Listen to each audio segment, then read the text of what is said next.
الحمدللہ رب العالمین والصلاة والسلام علی سید المرسلین اما بعد فاعوذ باللہ من الشیطان الرجیم بسم اللہ الرحمن الرحیم الصلاة والسلام علیک یا رسول اللہ الصلاة والسلام علیک یا حبیب اللہ الصلاة والسلام علیک یا نبی اللہ وعلی آلک واصحابک یا نور اللہ۔ پیارے اور محترم اسلامی بھائیوں، آپ دارالفتاح اہل سنت سلسلہ ملاحظہ فرما رہے ہیں۔ الحمدللہ ہمارے ساتھ مرکزی دارالفتاح اہل سنت کنز الایمان مسجد جو واقع ہے بابری چوک روم مندر کراچی، اس کے مفتی ماجد رضا مدنی صاحب، اور مرکزی دارالفتاح اہل سنت راول پنڈی سے مفتی نوید چشتی صاحب ہمارے ساتھ الحمدللہ موجود ہیں۔ انشاءاللہ آپ کی کالز اور آپ کے ایس ایم ایس کے ذریعے جو سوالات ہمیں موصول ہوں گے انشاءاللہ سلسلے کا حصہ بنائیں گے۔ ابتداءً درود پاک کی فضیلت سنتے ہیں۔ شیخ طریقت امیر اہل سنت دامت برکاتہم العالیہ اپنے رسالے ضیاء درود و سلام اس کے صفحہ نمبر 8 پر حدیث پاک نقل فرماتے ہیں، قیامت کے روز اللہ عز و جل کے عرش کے سوا کوئی سایہ نہیں ہوگا۔ 3 شخص اللہ عز و جل کے عرش کے سائے میں ہوں گے۔ عرض کی گئی، یا رسول اللہ صلی اللہ تعالی علیہ وآلہ وسلم، وہ کون لوگ ہوں گے؟ ارشاد فرمایا، وہ شخص جو میرے امتی کی پریشانی دور کرے، میری سنت کو زندہ کرنے والا، مجھ پر کثرت سے درود شریف پڑھنے والا۔ صلو علی الحبیب صلی اللہ تعالی علی محمد صلی اللہ تعالی علیہ وآلہ وسلم۔ اللہ تعالیٰ ہم سب کو کثرت سے درود پاک پڑھنے کی توفیق عطا فرمائے، سعادت عطا فرمائے۔ حضور کثرت سے درود پاک پڑھنے کی عادت بنانی ہو، طریقہ کار کیا ہے؟ یعنی سنتے بھی رہتے ہیں روزانہ درود پاک کی فضیلت، جو دعوت اسلامی کے مدنی ماحول میں وابستہ ہے وہ تو کئی مرتبہ سنتے ہوں گے الحمدللہ، لیکن بعضوں کی ہو سکتا ہے کہ عادت نہ بن پاتی ہو۔ طریقہ کار ارشاد فرما دیں کہ کس طرح عادت بنائی جائے۔ الحمدللہ رب العالمین والصلاة والسلام علی سید الانبیاء والمرسلین، اما بعد فاعوذ باللہ من الشیطان الرجیم، بسم اللہ الرحمن الرحیم۔ دیکھا یہ گیا ہے کہ جب کسی عمل کی فضیلت بیان کی جاتی ہے تو جب فضیلت بیان کی جاتی ہے، اب ہم اس پر عمل کرنے کی کوشش کرتے ہیں، ہم کہتے ہیں کہ ہم بہت زیادہ عمل کر لیں اور بہت زیادہ عمل کرنے کی کوشش شروع کر دیتے ہیں۔ مثال کے طور پر جیسے یہی بات ہے کہ نوافل کی فضیلت بیان ہوئی کہ نوافل زیادہ سے زیادہ اگر ادا کریں گے تو اس کی اتنی فضیلت ہے۔ اب کسی نے 50 نوافل پڑھنا شروع کر دیے، اب اس کو اس پہ استقامت حاصل نہیں ہو پاتی کیونکہ اس نے زیادہ متعین کر لیے۔ جب اس نے زیادہ متعین کر لیے، اب روز وہ پڑھ نہیں سکا، کبھی پڑھے کبھی نہ پڑھے، کبھی وقت نہیں ملا، تو وہ آہستہ آہستہ وہ عادت ختم ہو جاتی ہے۔ یہی معاملہ درود پاک کا ہے کہ درود پاک میں بھی ایسا ہی ہوتا ہے کہ جب فضیلت سنی، مثال کے طور پر 1000 درود پاک پڑھنے کی یا 500 درود پاک پڑھنے کی یا اس سے بھی زیادہ درود پاک پڑھنے کی، تو بس وہ ذہن بنتا ہے کہ ہاں ٹھیک ہے مجھے ایسے پڑھنا ہے۔ اب وہ پڑھنا شروع کرتے ہیں۔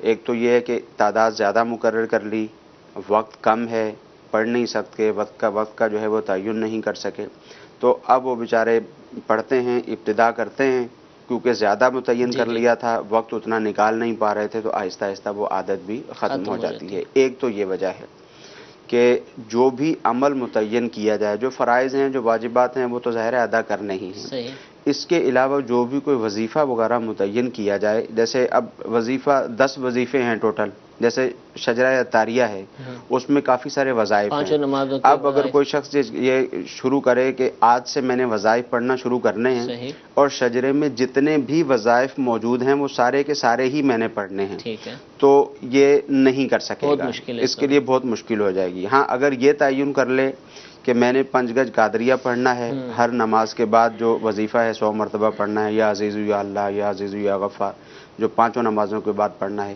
ایک متعین کر لیا، اس کی عادت بن گئی، پھر دوسرا متعین کر لیا، اس کی بھی عادت بن گئی، اب یہ عادت میں آ جائے گا تو اب یہ آسانی کے ساتھ پڑھا جا سکتا ہے۔ یہی معاملہ درود پاک کا ہے کہ درود پاک جب آپ پہلے اولاً تو آپ تعین کریں، جیسے کثرت سے مراد علماء نے فرمایا کہ 313 مرتبہ اگر کسی نے پڑھ لیا تو یہ کثرت سے یعنی بہت شمار ہو زیادہ جائے پڑھنے گا، والوں میں شمار کیا بہت زیادہ پڑھنے والوں میں شمار ہو جائے گا۔ ٹھیک ہے اب اس کے لیے بہت زیادہ وقت متعین کرنے کی تو ضرورت نہیں ہے، ٹھیک ہے مگر اس کے لیے کم از کم اس بات کی ضرورت ہے کہ وقت کا تعین کر لیا جائے صحیح کہ مجھے کس وقت پڑھنا ہے۔ ٹھیک ہے ایسا نہ ہو کبھی صبح پڑھا، کبھی دوپہر پڑھا، کبھی کبھی شام پڑھا ہی پڑھا، نہیں۔ اور پھر جب اس طرح کریں گے تو پھر وہ نہیں پڑھا جائے ٹھیک گا۔ ہے تو اس کے لیے کوئی نہ کوئی وقت کا جو ہے وہ تعین کریں، اور وقت کا تعین کرنا یوں بھی فائدہ مند ہوگا کہ اگر وقت کا تعین نہیں کریں گے تو کبھی چلتے پھرتے پڑھ لیں گے، کبھی کاروبار کرتے ہوئے پڑھ لیں گے، کبھی سفر میں جاتے ہوئے پڑھ لیں گے۔ وقت کا تعین کریں گے تو اس سے ایک فائدہ تو یہ ہوگا کہ وقت کا تعین کر لیا صحیح تو اب مستقل مزاجی ملے گی، استقامت ملے گی، پڑھتے رہیں گے۔ دوسرا فائدہ یہ ہوگا جب آپ وقت کا تعین کریں گے، بالخصوص ایسے وقت کا تعین کریں جب آپ گھر پر موجود ہیں، آپ کی فراغت کا ٹائم ہے، آپ باوضو ہو جائیں، پاک صاف ہو کر، باوضو ہو کر حضور نبی کریم صلی اللہ تعالیٰ علیہ وآلہ وسلم کے روضہ انور کی طرف منہ کر کے سبحان اللہ اب بیٹھ کر آپ درود و سلام پڑھیں، تو انشاءاللہ عز و جل زیادہ تو یہ ہے نہیں۔ ہاں وقت کا تعین کریں گے، اور ایسے وقت کا تعین کریں گے کہ معلوم ہے کہ یہ وقت پورے ہفتے کے اندر کبھی بھی بزی نہیں ہوتا، اس میں کوئی مصروفیت نہیں ہوتی، اپنے سارے کاموں سے فارغ ہو جاتے ہیں۔ ہاں کبھی کبھار کوئی مصروفیت ہو جائے گی تو ایک علیحدہ بات ہے، یعنی عمومی طور پہ اس کو پتہ ہے کہ میرا یہ جو وقت ہے، اس وقت کے اندر میں اگر پڑھوں گا تو میری دوسری مصروفیت جو ہے اس وقت میں بہت کم آئے گی۔ تو اس طرح اگر تعین کر لیں گے تو انشاءاللہ عز و جل ضرور پڑھا جائے گا۔ انشاءاللہ میں ایک ایسی فیملی کو جانتا ہوں، ماشاءاللہ وہ گھر کے افراد درود پاک پڑھتے ہی رہتے ہیں، لیکن پھر بھی اس کے باوجود انہوں نے ایک عادت بنائی ہوئی ہے کہ گھر میں کھجور کی گٹلیاں رکھی ہوئی ہیں، 200 300 جتنی بھی ہوں گی، بہرحال میں نے بھی دیکھی ہیں، زیارت کی ان کی، تو وہ گھر والے بیٹھ جاتے ہیں روزانہ، یعنی بچے بھی بڑے بھی، اور بیٹھ کر ان کو پڑھ لیتے ہیں۔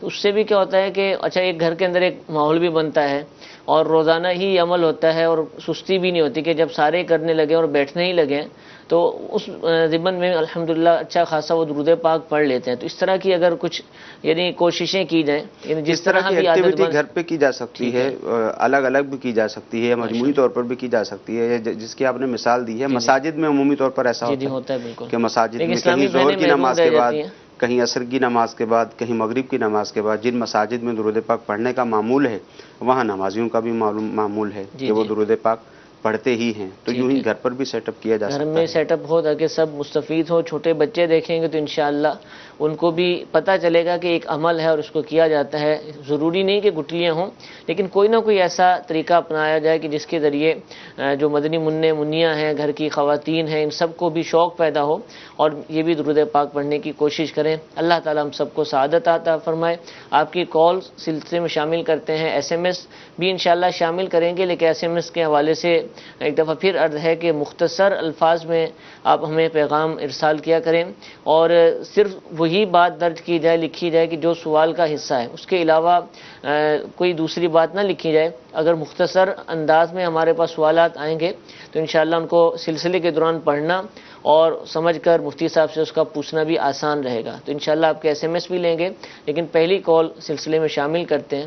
جی میں بولٹن سے شبیر اطاری بول رہا ہوں۔ میں نے ایک سوال پوچھنا تھا دارالفتاح سے کہ ایک بندہ کہہ رہا تھا کہ پہلے سال میں زکوٰۃ فرض نہیں ہوتی، اس کے بارے میں کوئی روشنی ڈال۔ اچھا حضور، یہ مسئلہ انہوں نے پوچھا ہے، الحمدللہ کافی عرصہ ہو گیا مسائل پوچھتے ہوئے آپ حضرات سے، اور آپ ماشاءاللہ جوابات دیتے ہیں۔ میرا ایک تھوڑا سا یہ ہے کہ ایک بہت بڑی تعداد مسائل کی وہ ہے کہ وہ غلط مسئلے کی تصحیح کروا رہے ہوتے ہیں، جیسے کہ یہ بھی ایک مسئلہ ہے پوچھ رہے ہیں، یعنی ایک تو نا سیدھا مسئلہ بتا دیں بھی یہ واجب ہے کہ نہیں ہے، ایک یہ ہے کہ یہ حکم شرعی اپنی طرف سے بیان کیا ہے یا کسی نے بیان کیا ہے، وہ سنا ہوا ہے، اور اس کی تصحیح کروا رہے ہوتے ہیں۔ تو ایک تو آپ ہمیں جو سوال پوچھا اس کا بھی جواب دیں، اور یہ کس طرح ختم ہو سکتا ہے اپنے ذات کی حد تک، یہ بھی ارشاد فرمائیں۔ دیکھیے اس کی وجہ جو عمومی طور پر دیکھی گئی ہے، جو سامنے آتی ہے، وہ وجہ اس کی یہ ہے کہ بعض اوقات ایک تو ہمیں علم نہیں ہوتا کہ کہاں ہمیں بات کرنی ہے، کہاں ہمیں بات نہیں کرنی ہے۔ بالخصوص دین کے معاملے میں جو ہمارا مسلمان ہے وہ بہت زیادہ جری ہے۔ جب بھی کوئی کسی مسئلے کے اوپر بات ہوتی ہے، 4 افراد بیٹھے ہوتے ہیں تو سب کے سب اپنی رائے دے دیتے ہیں کہ میری اس بارے میں یہ رائے ہے، حالانکہ وہ رائے دینے کے اہل نہیں ہوتے، وہ مسئلہ بتانے کے اہل نہیں ہوتے۔ اسی وجہ سے یہ مسئلہ درپیش ہوتا ہے کہ 4 افراد بیٹھے، کسی مسئلے پہ بات ہوئی، اس نے اپنی کوئی رائے پیش کر دی، یا کسی دوسرے شخص نے یہی رائے پیش کر دی، اس کی رائے اس کے مخالف ہے، تو اب یہ چاہتے ہیں کہ جو رائے میں پیش کر چکا ہوں 4 افراد کے درمیان بیٹھ کر، اب میں دارالافتاء سے پوچھوں، اور کاش کہ ایسا ہو جائے کہ جو میں نے بتایا ہے بس یہی شرعی مسئلہ ہو۔ اچھا، پھر جب وہ معلوم کرے گا، جب وہ پوچھے گا، جب اس کو بتایا جائے گا تو وہ 8-10 سوالات مزید اس کے اوپر کرے گا کہ کسی طرح جو میں بات کر کر آیا ہوں یہی بات میں واپس جا کر ان کو بتاؤں کہ مفتی صاحب نے مجھے یہی مسئلہ بتایا ہے، تو وہ اس کی کوشش بھی کرتا ہے۔ تو اس کی وجہ عمومی طور پر یہی بنتی ہے کہ 4 افراد میں مسئلہ بیان کر دیا، فیملی میں مسئلہ بیان کر دیا، اپنی برادری میں مسئلہ بیان کر دیا، اب جب پوچھنے کے لیے آتے ہیں تو وہ کہتے ہیں، وہی بات ہوتی ہے کہ ایک غلط مسئلہ بیان کیا اور چاہتے یہ ہیں کہ اب میں یہ مسئلہ پوچھوں، مجھے یہی بیان کیا جائے جو کہ میں بیان کر کے آ چکا ہوں تاکہ مجھے تائید حاصل ہو جائے۔ تو اس کی وجہ عمومی طور پر یہ بنتی ہے، تو یہ طریقہ کار ایک تو نہیں ہونا چاہیے۔ دوسری بات یہ کہ ظاہر ہے ایک شرعی مسئلہ ہے، تو شرعی مسئلہ تو ایک جو عام عالم دین ہے جس نے 8 سال 6 سال جو ہے وہ عالم کا کورس کیا ہوا ہے، اس کو بھی اس طرح کے شرعی مسائل بتانے کی ایک اعتبار سے اجازت نہیں ہوتی ہے۔ جو پیچیدہ قسم کے مسائل ہوتے ہیں ظاہر ہے اس کے بعد ایک مفتی کا کورس ہوتا ہے، اس کے بعد اس کو مسائل وغیرہ بتانے کی اجازت ہوتی ہے، کیٹیگریز بنی ہوئی ہیں، تو کیٹیگریز بنی ہوئی ہوتی ہیں، تو یہ طریقہ کار ہونا چاہیے، یہ طریقہ کار ہونا چاہیے۔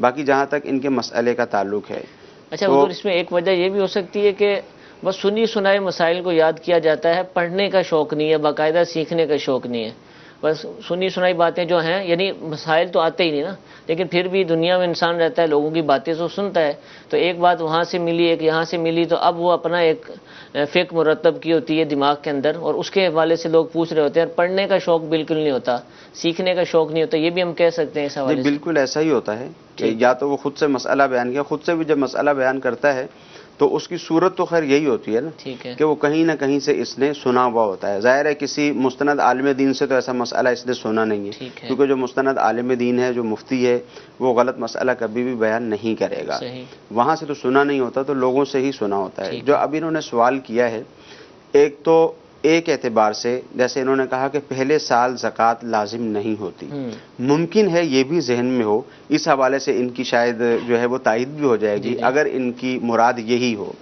وہ کیا ہے کہ جیسے مثال کے طور پر کوئی شخص 15 رمضان المبارک کو، رمضان المبارک کی مثال اس لیے دے رہا ہوں کہ عمومی طور پر لوگ رمضان میں زکوٰۃ کی ادائیگی کرتے ہیں، 15 رمضان المبارک کو کوئی شخص پہلی دفعہ صاحب نصاب ہوا، اس کو 1 لاکھ روپیہ وراثت میں مل گیا، 1 لاکھ روپیہ اس کے پاس آ گیا، تو ممکن ہے ان کے ذہن میں یہ بات ہو کہ اب چونکہ اس کے پاس 1 لاکھ روپے آیا ہے، رمضان کا مہینہ بھی ہے، تو اب اس کے اوپر زکوٰۃ لازم نہیں ہوگی، ادائیگی لازم نہیں ہوگی۔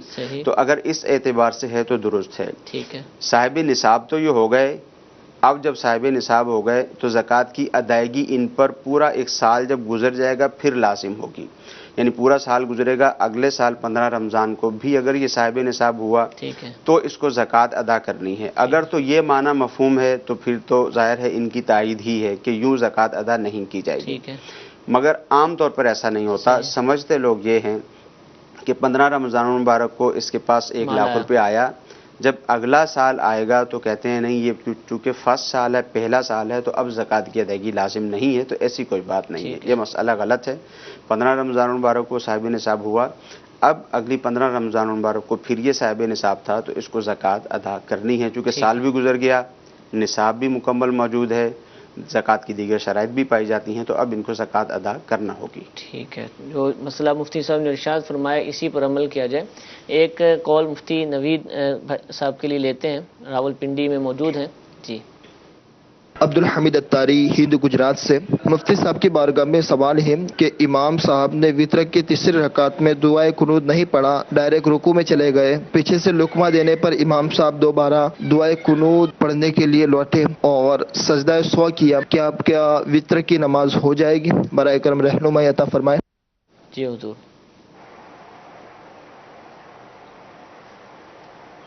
الحمدللہ رب العالمین والصلاة والسلام علی سید الانبیاء والمرسلین۔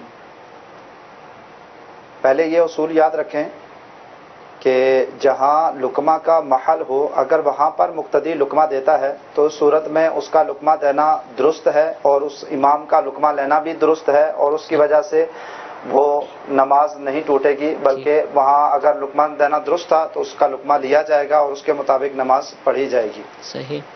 اور اگر وہ محل لقمہ کا نہیں تھا اور مقتدی نے وہاں لقمہ دے دیا ہے تو اب اس صورت میں مقتدی کی نماز ٹوٹ جائے گی، اور اگر امام اس کا لقمہ لے لے گا تو اس کی وجہ سے امام کی نماز بھی ٹوٹ جائے گی، اور پھر امام کی نماز ٹوٹنے کی وجہ سے سارے مقتدیوں کی نماز بھی ٹوٹ جائے گی۔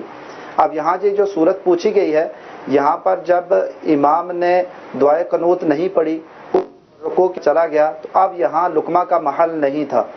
اب یہاں پر مقتدی نے جب لقمہ دیا تو جس مقتدی نے لقمہ دیا اس کی نماز ٹوٹ گئی۔ اس کے بعد امام نے لقمہ لے لیا تو امام چونکہ مقتدی نماز سے باہر ہو چکا تھا، تو اب امام نے خارج نماز سے لقمہ لیا تو امام کی نماز ٹوٹ گئی۔ اب اس کے بعد جتنے اس کے مقتدی تھے، جتنے اس کی اقتداء میں نماز پڑھنے والے تھے، ان تمام کی نماز بھی ٹوٹ گئی ہے۔ اب ان تمام پر وہ وتر دوبارہ پڑھنا واجب ہے۔ ٹھیک ہے جی، اس مسئلے کو سمجھا جائے، اور اگر سمجھ نہیں آیا تو ہمارا سلسلہ الحمدللہ اگلے دن ہی 1 بجے دوبارہ نشر کیا جاتا ہے، اس کو دوبارہ سن لیا جائے، اور پھر بھی سمجھ نہ آئے تو دارالافتاء اہل سنت کے فون نمبرز پر رابطہ کریں، مفتیان کرام سے پوچھیں، اور ان مسائل کا تو یوں سمجھ لیں کہ ہر نماز پڑھنے والے کو جاننا ضروری ہے، کوئی بھی جو مسجد میں جماعت میں حاضر ہوتا ہے، یا صرف یہ جو پیچھے مؤذن صاحب کھڑے ہیں یا مخصوص جو داڑھی والے لوگ ہیں، صرف انہی کا جاننا ضروری ہے؟ کیا ہے سوال؟ سمجھا تو یہی جاتا ہے اچھا، کہ امام جانے اور مؤذن جانے، ٹھیک ہے، اس کے علاوہ کوئی نہ جانے۔ صحیح، تو ایسا حالانکہ ہونا نہیں چاہیے۔ جتنے بھی نماز پڑھنے کے لیے آتے ہیں تو ظاہر ہے لقمہ دینا ایک شرعی مسئلہ ہے۔ نماز میں کلام کی اجازت نہیں ہے، نماز میں کلام کی اجازت نہیں ہے۔ کلام کی اجازت فقط اس صورت میں دی گئی ہے کہ امام بھول گیا، اب یہاں پر جو ہے وہ لقمہ دینے کی شرعی طور پر اجازت دی گئی ہے۔ تو جتنے بھی نمازی ہیں سب کو لقمہ کے مسائل بھی آنے چاہیے۔ عمومی طور پر دیکھا یہ گیا ہے کہ اگر کوئی غلطی ہوئی اور جو پیچھے مؤذن ہیں اس نے لقمہ نہیں دیا تو دیگر نمازی بعد میں مؤذن سے پوچھتے ہیں کہ بھائی آپ نے لقمہ کیوں نہیں دیا۔ سبھی کو لقمہ دینے کی اجازت ہوتی ہے، اور سبھی کو چاہیے کہ لقمہ کے مسائل وغیرہ سبھی کو معلوم ہونے چاہیے کہ کب لقمہ دینا ہے کب نہیں دینا، کیونکہ ایک وجہ تو یہ ہے کہ نماز تاکہ خراب نہ ہو، دوسرا یہ ہے کہ اگر کسی نمازی نے غیر محل میں لقمہ دے دیا، جیسے یہ والا مسئلہ بیان ہوا، غیر محل میں لقمہ دے دیا جہاں لقمہ نہیں دینا تھا، اجازت نہیں تھی لقمہ دینے کی، وہاں اگر اس نے لقمہ دے دیا تو یہ اس کا کلام کرنا کلام ہی کہلائے گا۔ یہ نماز کو درست کرنے کے لیے نہ ہوا، نماز میں گویا کہ باتیں کرنا ہو گیا۔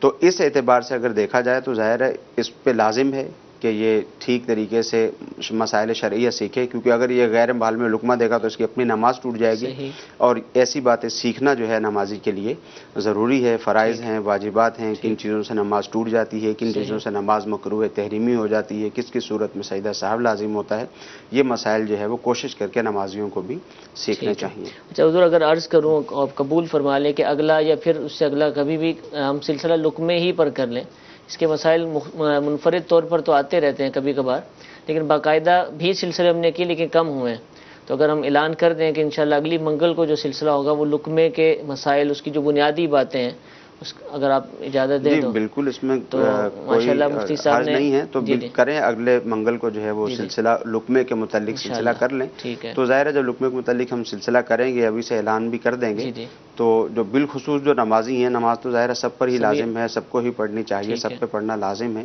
بالخصوص جو ہمارے نمازی حضرات ہیں یا ہمارے مؤذنین ہیں ان کو یہ معلوم ہونا چاہیے کہ کس وقت ہم لقمہ دیں گے تو ہمارا لقمہ دینا کہلائے گا، اور کس وقت ہم لقمہ دیں گے تو ہمارا لقمہ دینا نہیں کہلائے گا بلکہ وہ ہمارا گفتگو کرنا کہلائے گا، جس سے نماز فاسد ہو جائے گی۔ ٹھیک ہے، تو مفتی صاحب نے ماشاءاللہ عرض قبول کر لی ہے، تو ابھی ہی میں آپ کو دعوت دیتا ہوں کہ اگلے سلسلے کی آپ بھی دیگر مسلمانوں کو دعوت دیجئے، جو نماز پڑھنے مسجد میں جاتے ہیں، جس چیز پر بھی واجب ہے اس کو چاہیے کہ یہ مسائل سیکھیں، بالخصوص جو قریب کھڑے ہوتے ہیں عام طور پر مسجد میں امام صاحب کے قریب، ان کو بھی چاہیے کہ ان مسائل کو سیکھیں۔ تو انشاءاللہ اگلے سلسلے میں ہم لقمے کے حوالے سے یہ مسائل بیان کریں گے۔ آپ اگر اس حوالے سے کہ کالز ریکارڈ کروانا چاہیں تو آج اگر کوئی کال آئی ہے تو اس کو روک لیا جائے اور وہ مفتی صاحب کو پیش کر دی جائے۔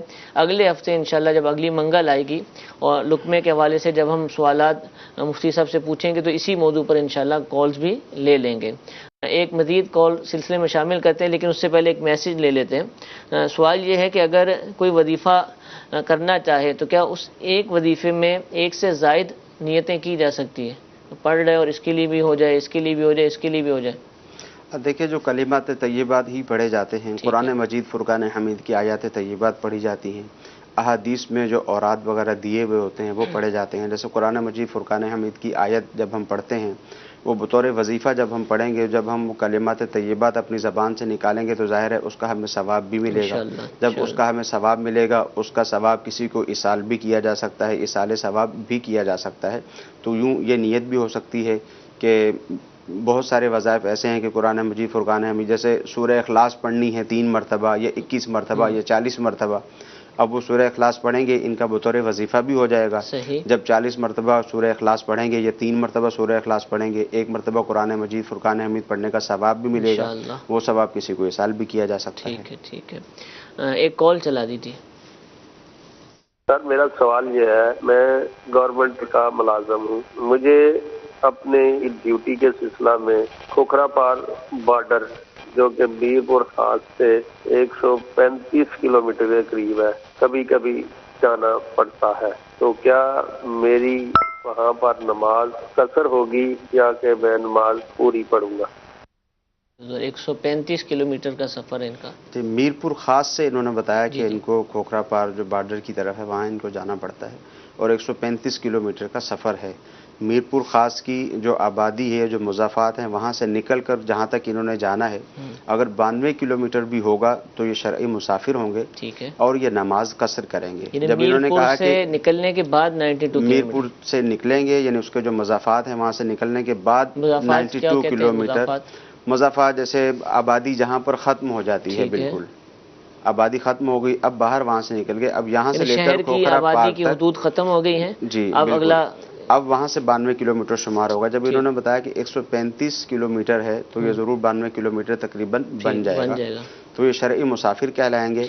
اگر یہ وہاں پہ انہوں نے کہا کہ یہ ڈرائیور ہیں، گورنمنٹ کی ملازمت ہے، تو ظاہر ہے یہ 1-2 دن کے لیے ہی جاتے ہوں گے، تو اگر یہ 15 دن سے کم کے لیے وہاں جاتے ہیں تو ضرور راستے میں آتے جاتے بھی قصر کریں گے، وہاں پہنچ کر بھی نماز میں قصر کریں گے۔ ہاں، اگر ان کا وہاں جا کر ٹھہرنا ہے ان کو، یعنی 15 دن یا اس سے زیادہ ان کا وہاں پر ٹھہراؤ ہے، وہاں جا کے رکیں گے، تو پھر ایسی صورت میں راستے میں آتے جاتے تو قصر ہی کریں گے، مگر وہاں ٹھہریں گے جب 15 دن یا اس سے زیادہ تو پھر مکمل نماز کی ادائیگی کریں گے۔ اچھا، جو مستقل ڈرائیور ہیں، ڈرائیونگ کرتے ہیں ایک شہر سے دوسرے شہر اور مسافت بھی شرعی پائی جاتی ہے، تو وہ مسافر ہی رہتے ہیں جو روزانہ آتے جاتے بالکل مسافر رہیں گے۔ ظاہر ہے اس کے لیے اب جیسے پہلے وہ لقمے والی بات ہوئی تھی، تو اس کے لیے سفر کے جتنے بھی مسائل ہیں کہ کب شرعی مسافت کیا ہے، کب آپ شرعی مسافر بنیں گے، کب آپ پر لازم ہوگا کہ آپ قصر کریں، کب آپ پر لازم ہوگا کہ آپ پوری نماز پڑھیں، تو ظاہر ہے یہ والے مسائل بھی سیکھنے کی ضرورت ہے۔ جیسے انہوں نے کہا کہ یہ ڈرائیور ہیں، اسی طرح دیگر جو بھی ڈرائیور حضرات ہیں،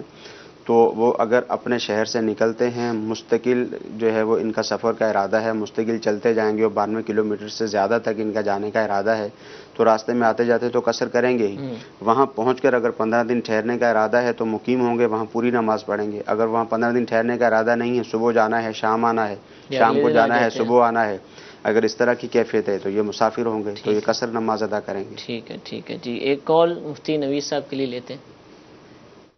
جی، سوال یہ ہے کہ جو تاریخ اسلام ہے، اور اگر کوئی بندہ یہ کہے کہ میں تاریخ کو نہیں مانتا تو اس کے لیے کیا حکم ہے؟ جی، تاریخ کو اگر نہ مانے تو اس کے لیے کیا حکم ہے؟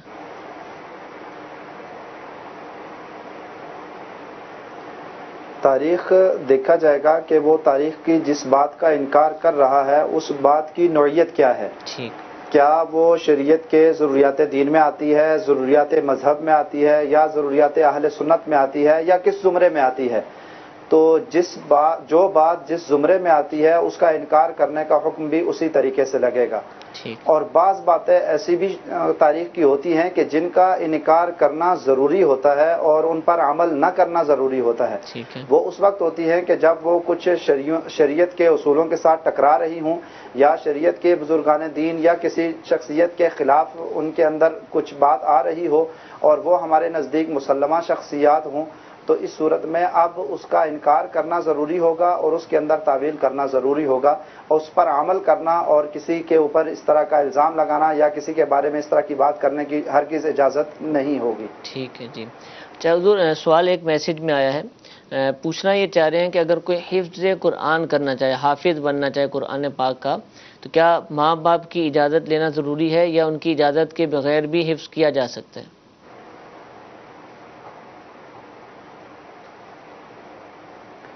قرآن پاک کا حفظ کرنا کوئی لازم یا ضروری نہیں ہے، ٹھیک، مستحب ہے. تو اس کے حفظ کے لیے والدین کی اگر والدین منع کر دیتے ہیں، انکار کر دیتے ہیں، تو پھر اس صورت میں وہ قرآن پاک حفظ نہیں کر سکتا. اور اگر جو ہے وہ اس نے حفظ کرنا ہے تو اس صورت میں وہ پہلے والدین کو اس کے لیے راضی کرے، اس کے بعد حفظ کرے. ٹھیک ہے جی. ٹھیک، ایک کال چلا دیجیے. محمد راشد اتاری، مظفر گڑھ. مفتی صاحب کی بارگاہ میں میرا سوال یہ ہے کہ ایک رکعت میں 2 مرتبہ سورۃ فاتحہ پڑھنا کیا جائز ہے کہ نہیں؟ ایک رکعت میں 2 مرتبہ سورہ فاتحہ پڑھ لی جائے. اس کی 2 صورتیں ہو جائیں گی. ٹھیک ہے. ایک رکعت میں 2 مرتبہ سورہ فاتحہ پڑھنے کی، یعنی فرض کی جو پہلی اور دوسری رکعت ہے، اس میں اگر ایک رکعت میں 2 مرتبہ سورہ فاتحہ پڑھی تو 2 صورتیں اس کی ہو جائیں گی. ایک تو یہ ہے کہ سورہ فاتحہ پڑھی اور اس کے بعد دوبارہ سورہ فاتحہ پڑھ دی، ٹھیک ہے، یا ایک دفعہ سورہ فاتحہ مکمل پڑھی اور دوبارہ سورہ فاتحہ کا اکثر حصہ پڑھ دیا. ٹھیک، تو ایسی صورت میں اگر بھول کر اس سے ایسا ہوا ہے، غلطی سے ہوا ہے، تو اب اس پر سجدہ سہو لازم ہوگا. ٹھیک، دوسری صورت یہ ہے کہ سورہ فاتحہ پڑھی، اس کے بعد کوئی صورت ملا لی، اب دوبارہ بھول کر اس نے سورہ فاتحہ پڑھ لی، ٹھیک تو ہے، ایسی صورت میں اس پر سجدہ سہو لازم نہیں ہوگا. صحیح، یہ فرض کی پہلی 2 رکعتوں کے متعلق ٹھیک ہے. ہے، اور اسی طرح سنتیں ہیں، نوافل ہیں اور وطر وغیرہ ہیں، ان سب میں یہی حکم ہوگا. فرض کی تیسری اور چوتھی رکعت میں ٹھیک، اگر 2 مرتبہ سورہ فاتحہ اس نے پڑھ لی، چاہے وہ کسی بھی طرح پڑھ لے، تکرار سورہ فاتحہ ہو جائے، تو اس میں سجدہ سہو واجب نہیں ہوگا. ٹھیک ہے. صرف فرض کی تیسری اور چوتھی. صرف فرض کی تیسری اور چوتھی رکعت میں تکرار سورہ فاتحہ کسی بھی طرح سے ہو جائے، سجدہ سہو لازم نہیں ہوگا، یعنی بار بار پڑھنا اس صورت میں لازم نہیں ہوگا. ٹھیک ہے، اس کے علاوہ جتنی بھی رکعات ہیں اس میں وہ حکم ہوگا کہ اگر سورہ فاتحہ پڑھی اور پھر دوبارہ ساتھ ہی سورہ فاتحہ مکمل پڑھ لی یا آدھے سے زیادہ پڑھ لی تو سجدہ سہو لازم ہوگا. اگر سورہ فاتحہ پڑھی پھر سورت ملائی اور پھر سورہ فاتحہ پڑھ لی تو اب سجدہ سہو لازم نہیں ہوگا. ٹھیک ہے جی. میسج سلسلے کا حصہ بناتے ہیں. سوال یہ کیا جا رہا ہے کہ اگر کسی کے پاس صرف 5 تولے سونا ہے تو کیا اس پر زکوٰۃ واجب ہو جائے گی؟ بہت دفعہ ہم نے مسائل رمضان میں بیان فقط کیے. 5 تولے سونا ہی ہو اور اس کے ساتھ نہ چاندی ہے، نہ روپیہ پیسہ ہے، نہ مال تجارت ہے، نہ پرائز بانڈ ہے، کوئی بھی ایسی چیز نہیں ہے جس پر زکوٰۃ لازم ہوتی ہے. فقط 5 تولے سونا ہے تو پھر زکوٰۃ لازم نہیں ہوگی، کیونکہ اگر فقط سونا ہی موجود ہو اور کوئی بھی چیز مال زکوٰۃ کے طور پر موجود نہ ہو تو سونے کا 7.5 تولے ہونا ضروری ہے. 7.5 تولہ سونا ہوگا، پھر زکوٰۃ کی ادائیگی ان پر دیگر شرائط کے ساتھ لازم ہوگی. ٹھیک ہے جی. جی مفتی صاحب، نوید صاحب کے لیے کال چلائیے. ظہیر احمد اتاری، ٹنڈو ماموں خان سے میرا دارالفتہ علیہ السلام. سوال یہ ہے کہ اگر سجدہ سہو کرنا واجب تھا مگر نہیں کیا تو کیا نماز ہو جائے گی؟ جی حضور، واجب تھا نہیں کیا تو نماز ہو جائے گی. کیا کریں گے اب؟ اس میں 2 صورتیں بنیں گی کہ اگر اس نے سجدہ سہو اس لیے نہیں کیا کہ وقت ہی نہیں رہا تھا، کہ اگر اس وقت کے اندر وہ سجدہ سہو کرتا تو وقت نکل جاتا اور نماز اس کی ضائع ہو جاتی، تو اس صورت میں تو اب اس کو سجدہ سہو چھوڑنے کی وجہ سے گناہ نہیں ہوگا اور نماز بھی ہو جائے گی اور بعد میں اس کا اعادہ بھی واجب نہیں ہوگا، یعنی سجدہ سہو ساقط ہو جائے گا. اور اگر اس نے بغیر کسی وجہ کے سجدہ سہو چھوڑ دیا یا بھول کر اس سے رہ گیا اور وقت بھی موجود تھا، وہ کر سکتا تھا، تو اب اس صورت میں نماز تو اس کی ہو جائے گی لیکن اس کا لوٹانا اور اس کا اعادہ کرنا اس پر واجب ہوگا.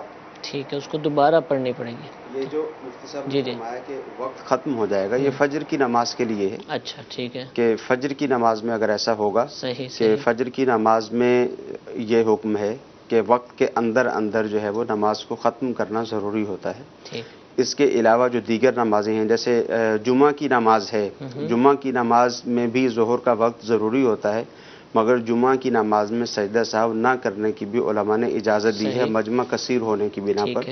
اس کے علاوہ جو دوسری نمازیں ہیں جیسے ظہر کی نماز ہے، عصر ہے، مغرب ہے، عشاء ہے، اس میں جیسے مثال کے طور پر 2 منٹ باقی تھے ظہر کا ٹائم ختم ہونے میں، اب اس نے فرائض ادا کرنا شروع کیے، 2 رکعت تو اس نے وقت کے اندر ادا کی اور 2 رکعت اس نے وقت کے بعد ادا کی، یعنی عصر کا وقت شروع ہو گیا تو اس کے یہ فرائض ادا ہو جائیں گے۔ ٹھیک ہے، تو اس لیے ان نمازوں میں اگر سجدہ سہو لازم ہوگا تو اب تو اس کو سجدہ سہو کرنا ہوگا۔ ہاں فجر کی نماز میں اگر یہ دیکھتا ہے کہ اگر یہ سجدہ سہو کرے گا تو وقت ختم ہو جائے گا تو ایسی صورت میں سجدہ سہو ساقط ہو جائے گا اور نماز اس کی کمپلیٹ ہو جائے گی۔ ٹھیک ہے جی، جزاک اللہ۔ ایک ویڈیو کال ہمارے پاس موجود ہے، سوال ہے ویڈیو، انشاءاللہ اس سلسلے میں شامل کرتے ہیں، چلائیے۔ میرا نام عبدالستار ہے، میرا تعلق ملتان سے ہے۔ مفتی صاحب سے میرا یہ سوال ہے کہ میت کو غسل دینے کے لیے گڑھا کھودا جاتا ہے تو اس جگہ پر 3 دن 7 دن وہ دیا جلاتا ہے، تو کہتے ہیں جس نے یہ کھودا ہے بند بھی وہی کرے، تو یہ کرنا کیسا؟ جی حضور، یہ شاید کسی جگہ پہ رواج ہوگا ایسا جہاں پر عمومی طور پر گھروں کے اندر یا جہاں پہ پکی جگہیں ہوتی ہیں، پانی کی نکاسی کا بعض اوقات انتظام اچھا ہوتا ہے جہاں پر، وہاں پر تو اس کا مسئلہ نہیں ہوتا۔ صحیح، ہو سکتا ہے بعض جگہوں پر جیسے کچے گھر ہیں یا کچی جگہ ہیں وہاں پر یہ اہتمام کیا جاتا ہو کہ میت کو غسل دینے کے لیے گڑھا کھود دیا گیا اور میت کے غسل کا جو پانی وہاں پر گرا اس کے متعلق یہ سوچتے ہوں گے کہ 3 دن یا 7 دن وہاں دیا جلایا جائے گا اور پھر اس گڑھے کو وہی شخص بند کرے گا جس نے کہ اس کو کھودا ہوگا۔ تو یہ ایک غلط رسم، غلط رواج ہے، شریعت میں اس کی کوئی حقیقت نہیں ہے، تو ایسا نہیں کرنا چاہیے۔ ظاہر ہے اگر اس کو ضروری سمجھتے ہیں اور اس کو یہ شرعی مسئلہ سمجھتے ہیں کہ یہاں دیا جلانا بھی ضروری ہے اور جس نے گڑھا کھودا تھا وہی اس گڑھے کو بند کرے گا، اگر اس کو یہ شرعی مسئلہ سمجھتے ہیں، ضروری سمجھتے ہیں، تو ایسا سمجھنے کی بنا پر گناہ گار بھی ہوں گے۔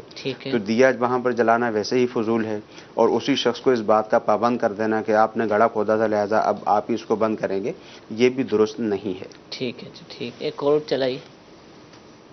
مفتی صاحب کی بارگاہ میں یہ سوال ہے کہ نماز چاہے فرض نماز میں چاہے اکیلے نماز پڑھنی ہو یہاں کی جماعت کے ساتھ، اس میں جو صورتیں پڑھی جائیں گی آیا ان کی ترتیب رکھنا ضروری ہے؟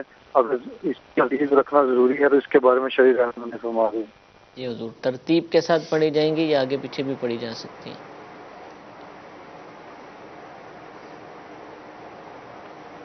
ترتیب کے ساتھ صورتیں پڑھنا یعنی پہلے والی صورت پہلی رکعت میں پڑھنا اور اس کے بعد والی صورت دوسری رکعت میں پڑھنا، یہ قراءت کے واجبات میں سے ہے، نماز کے واجبات میں سے نہیں ہے، لیکن اس پر عمل کرنا لازم ہے کہ جان بوجھ کر اس کے خلاف کرنا ناجائز ہے، گناہ ہے، لیکن اس کی وجہ سے نماز ہو جائے گی، یعنی نماز مکروہ تحریمی واجب الاعادہ نہیں ہوگی، جان بوجھ کر ایسا کرنا گناہ ہوگا۔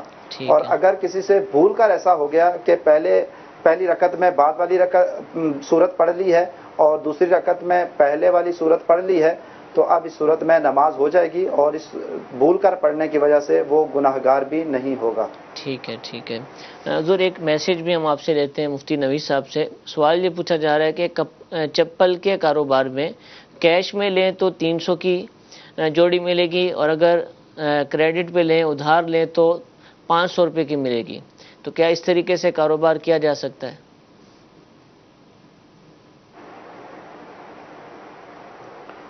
کسی بھی طرح کا کسی بھی چیز کا کوئی بھی کاروبار ہو اس کے اندر یہ کرنا کہ نقد کے اندر اتنی قیمت ہوگی اور ادھار کے اندر اس سے کچھ بڑھ کر قیمت ہوگی۔ اگر ان دونوں معاملات میں سے ایک بات طے کر لی جائے کہ میں نے نقد لینی ہے یا دوسری صورت کہ میں نے ادھار لینی ہے اور اس کی قیمت طے کر لی جائے اور وقت طے کر لیا جائے کہ کب رقم دی جائے گی تو یہ شرعاً جائز ہے، اس طرح کرنا منع نہیں ہے، لیکن اس کے اندر یہ خیال ضرور رکھا جائے کہ اس کے ساتھ کوئی ناجائز شرط نہیں ہونی چاہیے۔ مثلا یہ شرط لگا دینا کہ اگر یہ رقم قسطوں کی صورت میں دیں گے یا فلاں وقت تک دیں گے تو ٹھیک ہے اتنی رقم دیں گے، اگر آپ نے یہ قسط لیٹ کر دی، وقت پر ادا نہ کی تو آپ کو اتنا جرمانہ ہر قسط کے ساتھ دینا پڑے گا، یا مثال کے طور پر اگر آپ نے 1-2 قسطیں نہیں دی تو وہ چیز ضبط کر لی جائے گی، تو یہ شرعاً درست نہیں ہے۔ تو ناجائز شرائط اگر ساتھ شامل نہ ہوں تو پھر یہ خریدنا اس طریقے سے نقد کم قیمت میں اور ادھار زیادہ قیمت میں جائز ہے۔ ٹھیک ہے جزاک اللہ۔ تو حضور یہ ارشاد فرمائے کہ شرط کے حوالے سے جیسے کہ مفتی صاحب نے فرمایا ہے، یہ جو کاروبار کرتے ہیں قسطوں کا ادھار پر دیتے ہیں، کہتے ہیں اگر ہم یہ شرائط نہ لگائیں اور اس طریقے سے پلانٹی نہ دیں تو پھر تو لوگ ہمیں رقم نہیں دیں گے کبھی بھی۔ تو یہ چیزیں اپنے جو انہوں نے مال دے دیا ہوا ہے کریڈٹ پر، اس کی حفاظت کے پیش نظر کرتے ہیں، تو کیا اس نظریے کے پیش نظر یہ شرائط لگانا درست قرار پائے گا؟ دور بھی آپ کے سامنے ہے کہ کوئی بھی دھوکہ دے سکتا ہے اس حوالے سے۔ دیکھیے، حفاظت کے پیش نظر بھی وہی کام کیا جائے گا جو شرعی طور پر جائز ہو۔ ٹھیک ہے۔ ایسا نہیں کر سکتا، کسی بھی مسلمان کو اس بات کی اجازت نہیں ہے کہ وہ اپنے کاروبار میں اپنی چیز کی حفاظت کے پیش نظر کوئی ایسی شرط رکھے جو کہ شرعی طور پر ناجائز ہو۔ ٹھیک ہے۔ جیسے شریعت نے جو ایک طریقہ کار بتایا ہے رہن رکھنے کے متعلق، گروی چیز رکھنے کے متعلق، جیسے مثال کے طور پر کسی کو بائک دی، بائک کسی کو فروخت کی، تو اب اس سے گولڈ وغیرہ لے کر یا اس کی کوئی قیمتی چیز لے کر رکھ لی جائے، اور جب تک وہ قسطیں ادا نہیں کر دیتا تو اس کی وہ چیز واپس نہ کی جائے۔ اب یہاں پر ممکن ہے یہ سوال بھی پیدا ہو کہ اگر اس کے پاس گولڈ ہوتا ہے، اتنے گولڈ وغیرہ اتنا رکھا ہوا ہوتا تو پھر وہ قسطوں پر لیتا کیوں؟ بعض اوقات تو لوگ قسطوں پر لیتے ہیں، قسطوں میں دینے میں ان کو آسانی ہوتی ہے، اس وجہ سے بھی لیتے ہیں۔ اور بالفرض اگر کوئی صورت کسی کے پاس نہیں ہے، سامنے والے کے پاس، اس کے پاس کوئی ایسی صورت موجود ہی نہیں ہے کہ اس نے جو اپنی چیز اس کو دے دی ہے اس کی اس اعتبار سے حفاظت ہو سکے اس کی رقم کی کہ اس کی رقم اس کو مل جائے گی، بطور ضمانت کوئی چیز بھی نہیں ہے، تو ظاہر ہے اگر موجود نہیں بھی ہے تو جب بھی آپ کوئی کاروبار کرنے جا رہے ہیں تو آپ کو یہ دیکھنا ہے کہ جب آپ کاروبار کرنے کے لیے جا رہے ہیں، ظاہر ہے ہر شخص کاروبار کرتا ہے تو اس کا ارادہ یہ ہوتا ہے کہ اس کو کاروبار میں نفع حاصل ہو، نفع کی غرض سے ہی کرتا ہے۔ اب کاروبار کی ابتدا سے ہی یہ دیکھ لینا چاہیے کہ میں جس مقصد کے لیے کاروبار کرنے جا رہا ہوں، مجھے اپنے کاروبار سے نفع حاصل کرنا ہے، اس کو یہ دیکھ لینا چاہیے کہ نفع حاصل کرنے کے لیے کہیں ایسا تو نہیں ہے کہ مجھے شریعت کی خلاف ورزی کرنا پڑے گی، پہلے سے ہی دیکھ لے۔ ٹھیک ہے۔ اگر اس کو معلوم ہے، جیسے قسطوں کا کام شروع کرنے جا رہا ہے کوئی، اب اس کو پتا ہے کہ اگر میں پینلٹی نہیں لگاؤں گا، اگر میں دیگر ناجائز شرائط نہیں رکھوں گا تو میری رقم مجھے واپس نہیں ملے گی، مجھے نقصان ہوگا، تو اب یہ سوچ لیتا ہے کہ ٹھیک ہے میں یہ کر لوں گا۔ تو یہ سوچنے سے پہلے اس کو یہ سوچنا چاہیے کہ جس کے متعلق اس نے یہ سوچا ہے کہ ٹھیک ہے میں کر لوں گا نفع حاصل کرنے کے لیے، وہ شرعی طور پر جائز بھی ہے یا نہیں۔ تو کاروبار کی ابتدا سے ہی حضرت سیدنا عمر فاروق رضی اللہ تعالیٰ عنہ کا فرمان ہے کہ ہمارے بازار میں وہی آئے جو تجارت کے مسائل کو جانتا ہے۔ ٹھیک ہے۔ تو جب تجارت کے مسائل یہ سمجھتا ہو، جانتا ہو، اور کوئی بھی کام شروع کرنا ہے تو اولاً یہ دیکھ لینا چاہیے کہ مجھے ناجائز کام کرنا پڑے گا یا نہیں۔ بہت سارے افراد، یہ صرف قسطوں کے کاروبار کا مسئلہ نہیں ہے، صحیح۔ آپ گولڈ کی مارکیٹ میں چلے جائیں، آپ اناج کی مارکیٹ میں چلے جائیں، آپ کسی بھی مارکیٹ میں چلے جائیں، وہاں آپ کو یہی جواب دیا جائے گا۔ جب آپ کہیں گے کہ یہ طریقہ درست نہیں ہے، یہ شریعت کے خلاف ہے، تو آپ کو یہی جواب دیا جائے گا کہ پھر اس کے علاوہ اور کون سا طریقہ ہے صحیح جس کو ہم اپنائیں؟ یہ تو پوری مارکیٹ میں یہی طریقہ چل رہا ہے، اس کا مطلب ہے پوری مارکیٹ غلط کر رہی ہے، تو پھر ہم اس سے کیسے نکل سکتے ہیں؟ تو اگر پوری مارکیٹ ہی، ظاہر ہے پوری مارکیٹ میں مسلمان بیٹھے ہوئے کام کر رہے ہیں، تو پوری مارکیٹ والوں نے ہی کام شروع کرنے سے پہلے اگر شرعی رہنمائی لے لی ہوتی، معلومات حاصل کر لی ہوتی، تو اس کے اندر پھنستے ہی نہیں۔ صحیح۔ اب ایک شخص جان بوجھ کر خود دلدل کے اندر چلا جائے اور اب وہ سوچے کہ اب میں اس کے اندر سے کیسے نکلوں گا، تو پہلے اس کو احتیاط کر لینی چاہیے تھی، اس کو دیکھ لینا چاہیے تھا کہ میں جس لیکوڈ کے اندر جا رہا ہوں وہ دلدل ہے یا پانی ہے، تو اس کو یہ دیکھ لینا چاہیے۔ تو یہ تو شرعی حکم ہے کہ جب بھی آپ کوئی کاروبار کرنے کے لیے جائیں، آپ کوئی نوکری کرنے کے لیے جائیں، یا آپ کسی نوکری کی تیاری کر رہے ہوں، جیسے آپ کوئی کورس کرنے کے لیے جا رہے ہیں، انٹرویو دینے کے اب آپ کورس کر رہے ہیں، ابھی آپ نے اپنی تعلیم مکمل کی ہے، اسپیشل آپ کو کورس کرنے کے لیے جا رہے ہیں، تو آپ یہ دیکھ لیں کہ یہ جو اسپیشل آپ کورس کریں گے، اس کے بعد آپ کو جو جاب ملے گی، اس کے بعد جو آپ کو نوکری ملے گی، وہ جائز نوکری مل بھی سکے گی یا نہ مل سکے گی۔ اب آپ نے ایسا کورس کر لیا جس کے بعد آپ کو جائز نوکری مل ہی نہیں سکتی، کوئی صورت ہے ہی نہیں فی الحال۔ اب آپ کہتے ہیں میں نے 6 سال تو ایسے گزار دیے، اب میں کیا کروں؟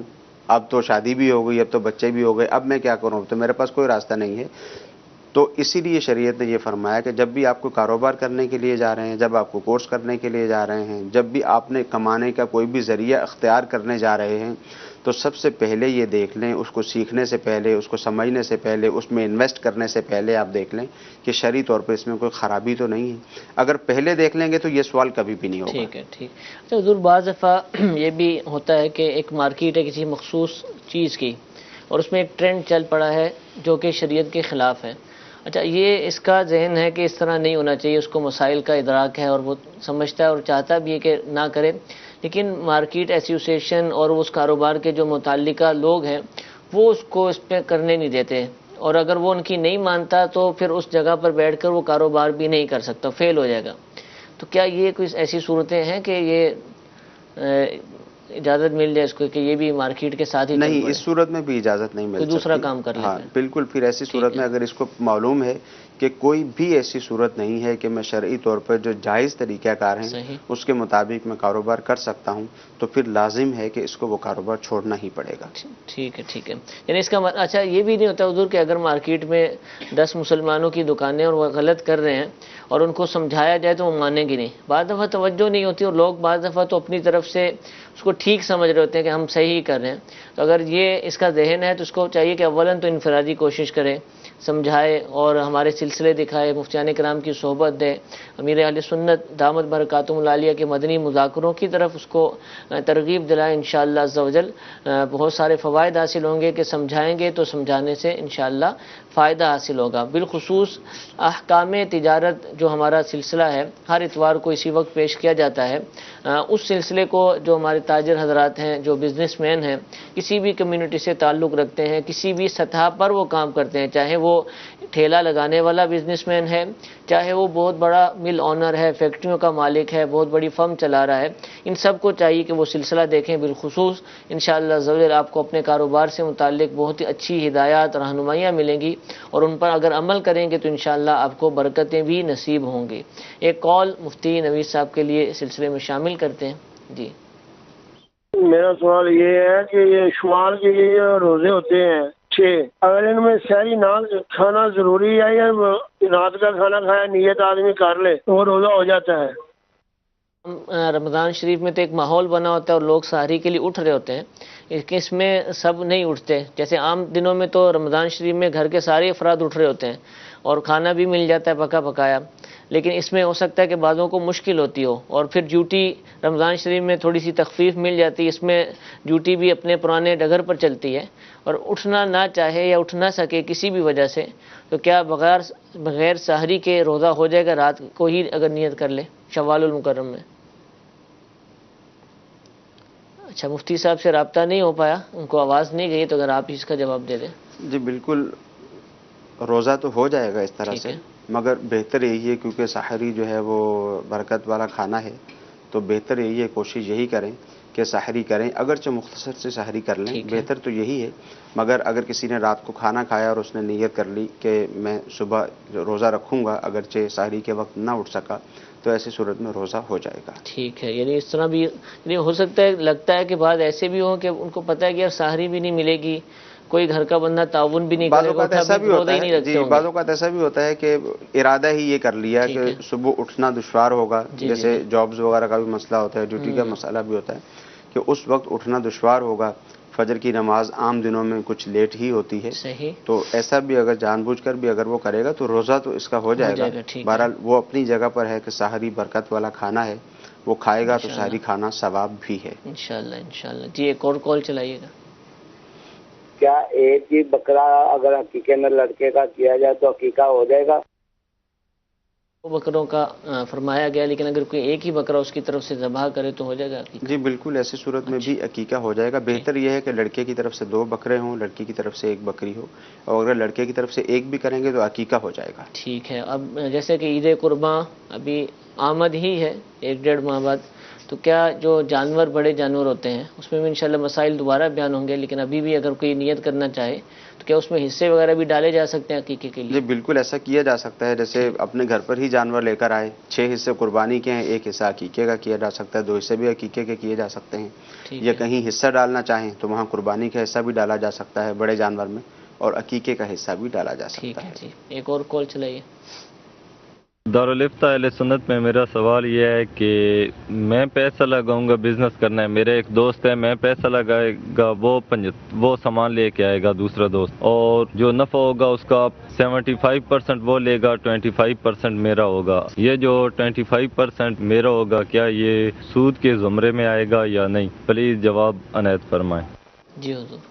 جی 2 صورتیں اس کی ہو سکتی ہیں. ہمارے ہاں عمومی طور پر جو طریقہ کار رائج ہے اس کے اعتبار سے تو یہ سود کے زمرے میں آئے گا. عمومی طریقہ کار کیا ہے؟ وہ طریقہ کار یہ ہے کہ جیسے انہوں نے کہا ٹھیک ہے میں آپ کو 5 لاکھ روپے دیتا ہوں، آپ اس سے کاروبار کریں، آپ جو بھی کاروبار طے ہو جائے ان کا آپس میں، سامنے والا شخص کاروبار کرتا ہے، تو ایسی صورت میں یہ شخص یہ مداربت کہلائے گی، یہ رب المال کہلائے گا اور سامنے والا مدارب کہلائے گا. یعنی جس کو عام طور پہ سلیپنگ پارٹنرشپ بھی کہا جاتا ہے. ٹھیک ہے. تو اب یہاں پر یہ تو ایک صورت میں نے وہ بیان کر دی، مگر ہمارے ہاں عمومی طور پر یہ ہوتا ہے کہ رقم دینے والا شخص جی وہ یہ کہتا ہے کہ 5 لاکھ روپے میں دے رہا ہوں، جب تک ہم کاروبار کریں گے 75% نفع آپ لیتے رہیں، 25% نفع مجھے دیتے رہیں، اور جب کاروبار ختم کرنا ہوگا، مجھے جب پیسوں کی حاجت ہوگی میں 2 مہینے پہلے 3 مہینے پہلے آپ کو بتاؤں گا. ٹھیک ہے. اب میری رقم مجھے واپس کر دیجیے گا، ساری کی ساری رقم. تو جب ایسی کیفیت ہوگی، یہ شرط بیچ میں بیان کر دی جائے گی، تو اب یہ مداربت نہیں رہے گی، اب یہ پارٹنرشپ نہیں رہے گی، اب یہ قرض ہو جائے گا. شریعت اب اس کو قرض کہتی ہے. جب قرض دیں گے، قرض پر نفع لیں گے، تو حدیث میں یہ ارشاد فرمایا کلو قرض جرہ منفعۃ فہو ربا، کہ ہر وہ قرض جو نفع کھینچ کر لائے گا تو وہ سود ہے. عمومی ہمارے ہاں صورتحال بھی یہی ہے، سود والی صورتحال. سمجھتے ہیں کہ ہم نے پارٹنرشپ کی ہے لیکن ہوتی نہیں، کیونکہ جب یہ طے کر لیا کہ میری رقم مجھے واپس ملے گی، 5 لاکھ دیے ہیں تو 5 لاکھ ہی واپس ملیں گے، تو اب یہ قرض کی صورت ہو جاتی ہے. ہاں یہیں پر پارٹنرشپ کی صورت بھی ہو سکتی ہے. وہ یہ ہے کہ اس نے 5 لاکھ روپے دیے، نفع طے ہو گیا کہ 75% اس کا ہوگا، 25 اس کا ہوگا، اور ایسی صورت میں آگے پیچھے بھی کر سکتے ہیں جو آپس میں طے کر لیں. اور ایسی صورت میں اگر بالفرض نقصان ہوا تو نقصان جس شخص نے رقم لگائی ہے اسی کا نقصان کہلائے گا. 5 لاکھ روپے اس نے دیے ہیں، 6 مہینے کے بعد کاروبار انہوں نے ختم کیا، تو اب وہ 5 لاکھ روپیہ نہیں بلکہ 4 لاکھ روپیہ باقی رہ گیا ہے. تو اب یہ 1 لاکھ روپیہ نقصان اس کا ہوگا. اب نقصان کو کیسے تعین کیا جائے گا نقصان کا، اس کی بھی تفصیل ہے. مثال کے طور پہ 6 مہینے تک انہوں نے کام کیا اور دونوں نے 2-2 لاکھ روپیہ نفع لے لیا. اب جو رقم بچی ہوئی ہے وہ 4 لاکھ روپے بچی ہوئی ہے کاروبار میں. تو پہلے جو یہ نفع لے چکے ہیں، اب یہ جو ٹوٹل 4 لاکھ روپے باقی بچا ہے، 50,000 روپے وہ واپس کرے گا، 50,000 روپے یہ واپس کرے گا. کیپٹل مکمل کیا جائے گا اور کیپٹل اس کو واپس کر دیا جائے گا. یوں جو پہلے 2-2 لاکھ روپے نفع لے چکے تھے، اب دونوں کے حصے میں 1.5 لاکھ روپے نفع آئے گا. تو یہ نقصان کو جو ہے وہ پورا کرنے کی صورت ہوتی ہے. ہاں اگر کوئی فائدہ ہوا ہی نہیں، 4 مہینے تک 6 مہینے تک کام چلتا رہا، نہ اس نے کچھ نفع لیا نہ اس نے کچھ نفع لیا، اب 5 لاکھ سے 4 لاکھ روپے رہ گئے، تو اب ایسی صورت میں جس نے رقم دی تھی یہ 1 لاکھ روپیہ اس کا نقصان کہلائے گا. ایسی صورت میں چونکہ جو رقم دینے والا ہے وہ یہ چاہتا ہے کہ میرا نقصان نہ ہو، میں 5 لاکھ روپیہ دوں. فرما رہے ہیں نا یہ رقم جو دیتے ہیں ان کو سمجھ آئے گی نہیں یہ بات. جی میں اسی پر میں آ رہا ہوں، ہمارا قصور کیا؟ جی اسی پر میں آ رہا ہوں. وہ یہ سمجھتے ہیں کہ صرف میرا ہی نقصان کیوں ہوا، سامنے والے کا نقصان کیوں نہیں ہوا. ایک تو یہ ہے کہ سامنے والے کا ہی ہو، مجھے میری رقم پوری ملے. جی میں وہی بات بتا رہا ہوں.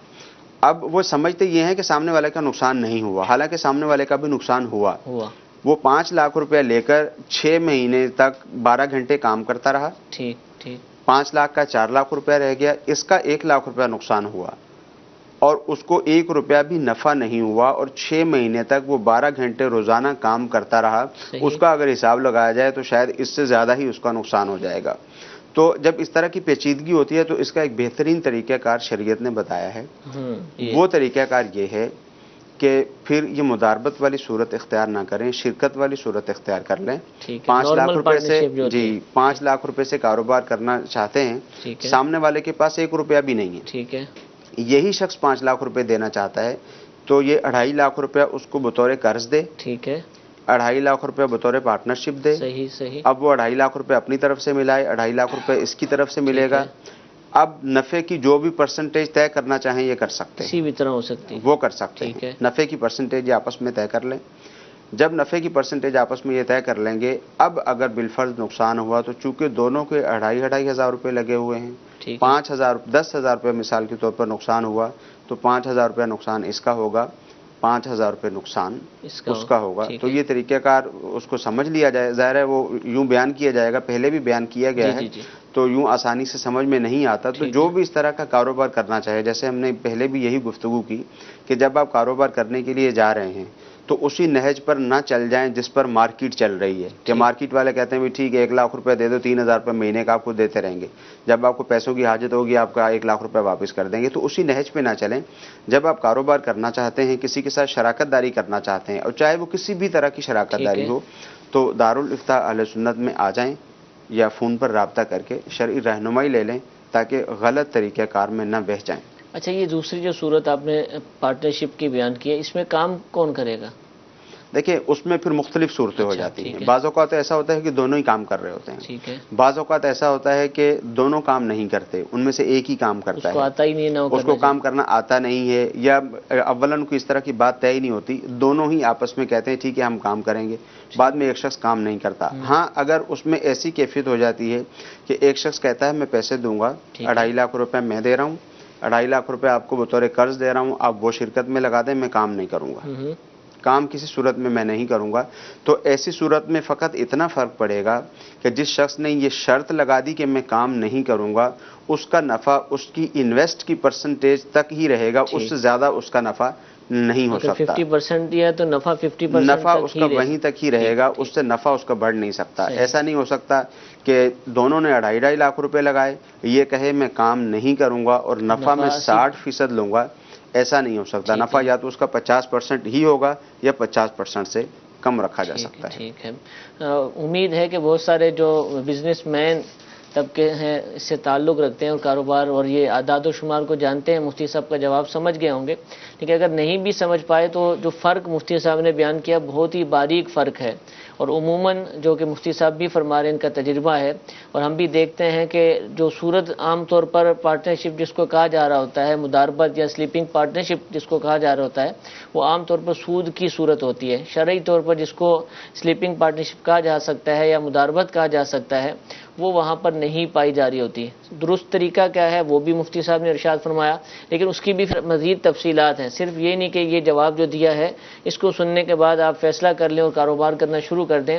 مفتی صاحب نے جواب کے دوران بھی بار بار مشورہ دیا ہے، اور ہم بھی آپ کو دعوت دیتے ہیں کہ آپ اپنے کسی بھی اس طرح کے کاروبار میں کہ جس میں رقم ملوث ہے، یعنی رقم تو ہر کاروبار میں ہوتی ہے لیکن 2 جانب سے آتی ہے، 2 افراد جس میں ملتے ہیں، پارٹنرشپ کرتے ہیں، اس میں آپ مفتیان کرام سے رابطہ کریں، پوچھیں، پورا طریقہ بیان کریں.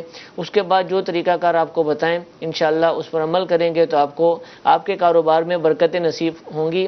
سود جیسی نحوست، سود جیسا جو گناہ ہے کہ اعلان جنگ کہا گیا ہے جس کو اللہ تعالیٰ سے، اس سے آپ انشاءاللہ محفوظ رہ جائیں گے. اور اس کے علاوہ بھی بہت سارے طریقے ہیں. ہمارا جو تجارت کورس ہوا تھا دعوت اسلامی کے عالمی مدنی مرکز فیضان مدینہ میں آج سے کچھ سال پہلے، اس کی DVD بھی مل جاتی ہے.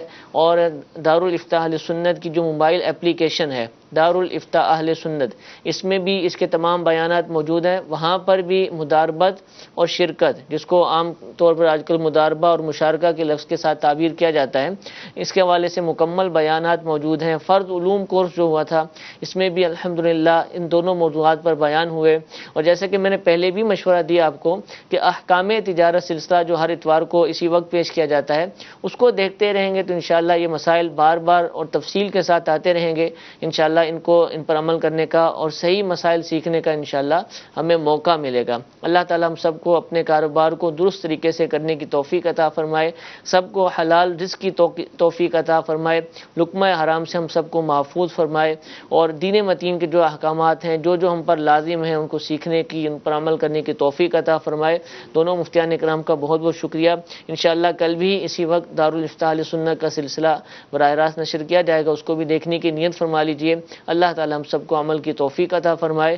آمین بجاہ النبی الامین. صلو علی الحبیب صلی اللہ تعالی علی محمد صلی اللہ تعالی علیہ وسلم.